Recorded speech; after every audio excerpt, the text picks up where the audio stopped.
যে নামনি অসম আৰু মধ্য অসম বচাব নোৱাৰিব ইয়াৰ তাৎপৰ্য কি স্যাৰ এতিয়া আপুনি ছেটটো কোন স্যাৰ ছেটটো জনগাঁথনিৰ পৰিৱৰ্তন ৭২ চনৰ ভোটাৰ লিষ্টখন লওক আৰু আজিৰখন লওক ইমান ক খ এটা মোক সুধিব লাগে নে ৭২ চনৰ বিলাচীপাৰা টাউনখন কেনেকুৱা আছিল আজি কেনেকুৱা আছে ধুবুৰীখন কেনেকুৱা আছিল আজি কেনেকুৱা আছে ইয়াৰ প্ৰতিকাৰ কি হ'ব ইয়াৰ প্ৰতিকাৰ যিটো কৰি আছো না লাহে লাহে স্লো পয়জন দি আছো হৈ থাকিব লাহে লাহে মেডিচিন পৰিব পয়জন পৰিব সাৰ পৰিব বিষ পৰিব ঘাঁহ পৰিব সব লাহে লাহে লাহে লাহে ঠিক হ'ব আৰু যিসকল স্থায়ী মানুহ সঁচাসচি ৭১ চনৰ আগত আহিছে তেওঁলোকৰ লগতো আমাৰ কোনো শত্ৰুতা নাই ৭১ চনৰ আগত যিসকল আহিছে তাকতো অসমীয়াই আদৰিয়ে লৈছে গতিকে আমাক বেয়া পাবলগীয়া কি আছে আমিতো কোৰ্টতে এফিডেভিট দিছো যে ৭১ চনৰ আগত অহাখিনি ভাৰতীয় আমিতো কাকো বেয়া ভাবা নাই কিন্তু যিবিলাক যোৱাকালিও ২৬ জন আহিছে আমি খেদিছো গতিকে যি সদায় আহি আছে সেইখিনি মানুহকতো মিয়া মানুহে সোমাব দিব নালাগে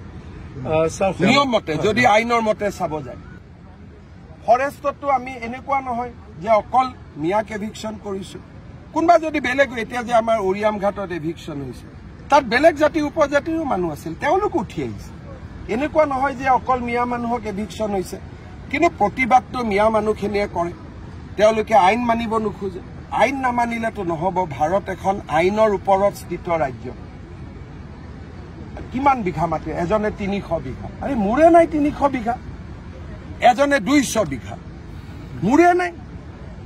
৩০০-২০০ বিঘা মাটি কোনোবাই যদি লৈ থাকে মানুহৰ খং নুঠিব নেকি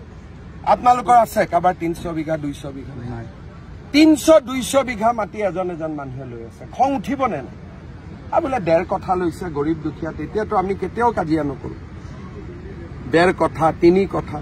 এইটো ২০০ বিঘা ১৫০ বিঘা মইতো উৰিয়াম ঘাটত দেখি মোৰ মাথাই গৰম হৈছে মই ইয়াতে মই ফাৰ্ম হাউচ এখন বনাই থাকিব লাগে CM হৈ লাভ নাই যে নামনি অসম আৰু মধ্য অসম বচাব নোৱাৰিব ইয়াৰ তাৎপৰ্য কি স্যাৰ এতিয়া আপুনি ছেটটো কোন স্যাৰ ছেটটো জনগাঁথনিৰ পৰিৱৰ্তন ৭২ চনৰ ভোটাৰ লিষ্টখন লওক আৰু আজিৰখন লওক ইমান ক খ এটা মোক সুধিব লাগে নে ৭২ চনৰ বিলাচীপাৰা টাউনখন কেনেকুৱা আছিল আজি কেনেকুৱা আছে ধুবুৰীখন কেনেকুৱা আছিল আজি কেনেকুৱা আছে ইয়াৰ প্ৰতিকাৰ কি হ'ব ইয়াৰ প্ৰতিকাৰ যিটো কৰি আছো না লাহে লাহে স্লো পয়জন দি আছো হৈ থাকিব লাহে লাহে মেডিচিন পৰিব পয়জন পৰিব সাৰ পৰিব বিষ পৰিব ঘাঁহ পৰিব সব লাহে লাহে লাহে লাহে ঠিক হ'ব আৰু যিসকল স্থায়ী মানুহ সঁচাসচি ৭১ চনৰ আগত আহিছে তেওঁলোকৰ লগতো আমাৰ কোনো শত্ৰুতা নাই ৭১ চনৰ আগত যিসকল আহিছে তাকতো অসমীয়াই আদৰিয়ে লৈছে গতিকে আমাক বেয়া পাবলগীয়া কি আছে আমিতো কোৰ্টতে এফিডেভিট দিছো যে ৭১ চনৰ আগত অহাখিনি ভাৰতীয় আমিতো কাকো বেয়া ভাবা নাই কিন্তু যিবিলাক যোৱাকালিও ২৬ জন আহিছে আমি খেদিছো গতিকে যি সদায় আহি আছে সেইখিনি মানুহকতো মিয়া মানুহে সোমাব দিব নালাগে নিয়ম মতে যদি আইনৰ মতে চাব যায় ফৰেষ্টতো আমি এনেকুৱা নহয় যে অকল মিয়াক এভিকশ্যন কৰিছো কোনোবা যদি বেলেগ এতিয়া যে আমাৰ ওৰিয়াম ঘাটত এভিকশ্যন হৈছে তাত বেলেগ জাতি উপজাতিৰো মানুহ আছিল তেওঁলোক উঠি আহিছে এনেকুৱা নহয় যে অকল মিয়া মানুহক এভিকশ্যন হৈছে কিন্তু প্ৰতিবাদটো মিয়া মানুহখিনিয়ে কৰে তেওঁলোকে আইন মানিব নোখোজে আইন নামানিলেতো নহব ভাৰত এখন আইনৰ ওপৰত স্থিত ৰাজ্য কিমান বিঘা মাটি এজনে ৩০০ বিঘা আৰে মোৰে নাই ৩০০ বিঘা এজনে ২০০ বিঘা মোৰে নাই ৩০০-২০০ বিঘা মাটি কোনোবাই যদি লৈ থাকে মানুহৰ খং নুঠিব নেকি আপোনালোকৰ আছে কাৰোবাৰ ৩০০ বিঘা ২০০ বিঘা নাই